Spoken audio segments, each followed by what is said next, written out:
Okay, so let's go in and take a look at the last video here, and that's in regards to the setup of data layers. And that is very important in regards to if we want to share with others, if we want to connect to a local area network, or we want to go in and set up anything in regards to import, export. So let's go in and take a look how we deal and set up data layers in Active Desktop Calendar. Let me start by saying welcome to everyone who has returned. In this class here, we'll take a look at the setup of data layers. I assume every one of you have looked at the previous videos that I've put out there in regards to the Active Desktop Calendar, like the downloading of the program, the installation and the setup, the registration, the navigation, the desktop layout picker, the data integration wizard, and the settings. And this one here is called Setup Data Layers. It's my last one. What has to happen here is that we have to get into layers. And the way we can do it is that I have mentioned it before. You can either start it from the desktop, you can start it down from the task bar down here in the notification center, or over here in the quick launch, and I'll do it here in the quick launch. What comes up is the default calendar. Also, I just want to mention that you can see over here there's something missing. You can see there is a calendar. There is a calendar for the current months, there is one for the prior months, and one for the next month. But there is no notes, there is no task, there's nothing here. And the reason is that when you install the Active Desktop Calendar, you start with one layer, a primary layer. And I'll take a look at that. And that's the reason why something is missing here. And as soon as we begin to set it up and we start adding layers or adding notes, tasks, and so on, then you will see they will come up over here. If we go over here, we have some shortcuts, and we have mentioned them before. We have layers, notes, and alarms, tasks, contacts, pictures, and settings. The one we need to deal with is the one called layers. So when we click on here, you can see that our layer package here is empty nearly. There is only one. That's the primary. As soon as you install the program, that's the primary layer file is created, and that is this one. What has to happen now is that we want to add a few layers. The first one I want to go in and install the holidays for the US. So the way we go about it is that I'll cancel this window, and then I'll go over here to the left up in the top of the calendar up at the menu bar here, and as we can see up here we have data. When you go on the data, there is a menu point in here called Add Holidays. Here we will get a list of holidays worldwide, but the one I want is the United States, holiday in the United States. So I click here and then I say import. As you will see is that you can see already now, as soon as they have been imported, you can see the calendar now has entries. Like here, the 20th of January, we have Martin Luther King's Day. But if we go over here to the right now, we can see now we're beginning to get things set up in regards to notes,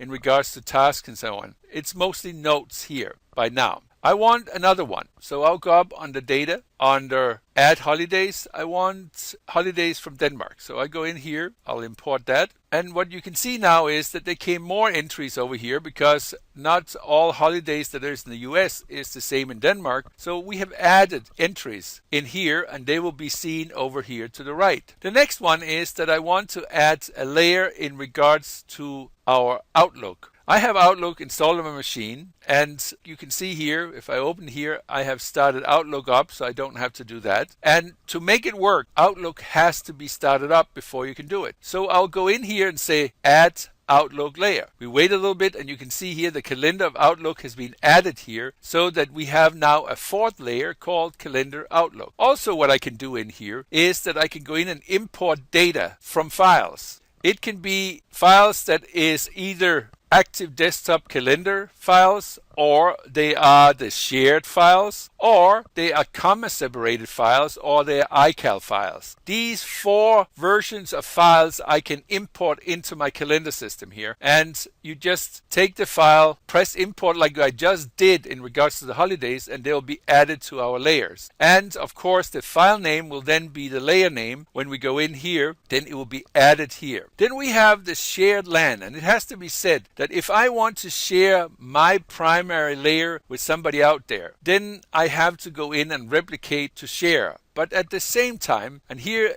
the network setup comes into play. And let me just show you very quickly here. Here I have a picture of a local area network. And what we can see here is that we have an office section. That is what we call a local area network. And then we have like somebody who works from home who also can log into the office. But as I have mentioned before, the optimal way of working with the Active Desktop is that it has to be on the local network. It has to be here in the office. If you start logging in from home, and it can be done, there is just certain aspect of security and others that you have to take into consideration, and also in regards to reliability of the connection, and you could end up with corrupted files. So therefore, the local area network is really the way to go. And as we can see, here's an office. We have some printers, a fax machine, and we have some servers, and then we have some workstation. And let's call this here workstation 1. You have to go in, and I don't want to get into that now, but I'm sure you can read about it, is that you have to find a folder that you can share with others. So you create a folder on your workstation, then you share it with your colleagues, and then you go in and replicate, as I just said here, you replicate the layer that you want to share, and then you put that into that shared folder so that others can see it and others can approach it. And let's say that workstation 3 over here had a layer that he wanted to share with you, then he had done the same. And then instead of going in and want to share with others, then you go in and connect to it. But to do that, you have to know the work group you're working in, and you have to know the workstation name, and you have to know which folder he has put it in before that can be done. There's one thing that's not working then totally perfectly, because if workstations share with workstation, then it's so that if one is out of the office and the other one needs to get into that layer, then the workstation has to be on all the time, because you can't turn off your computer if you're sharing layers with others, and that you have to have in mind. But you could have a file server, and many companies have that, where they go in and dedicate perhaps a drive or a folder and say, here you can go in and create a folder, and here you can put your layer in, your layer file, and there you can share it with others. And then the server, normally always in a company, is on all the time, so it doesn't matter if you're not in the office that day, you can still share your layer with other people. To know more about layers, because I could talk for a whole day in regards to the layer part here, is that where you can get more information about that is to go up here in regards to help, and you can press here help, or you can press F1, or you can see there is a question mark here, you can press that.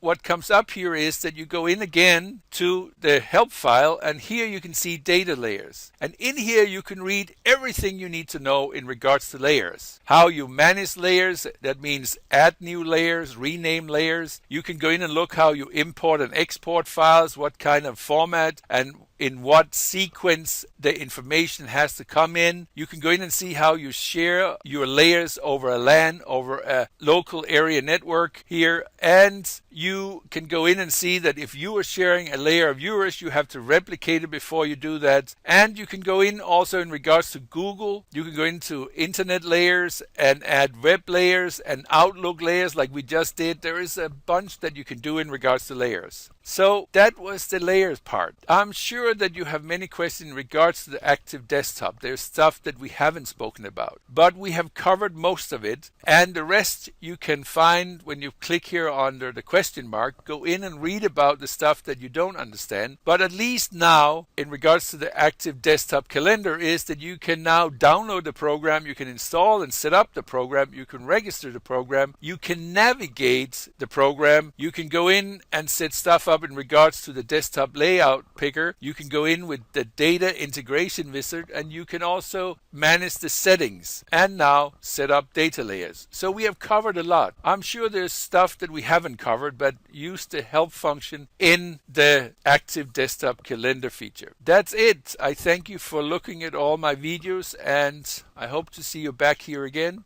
See you soon.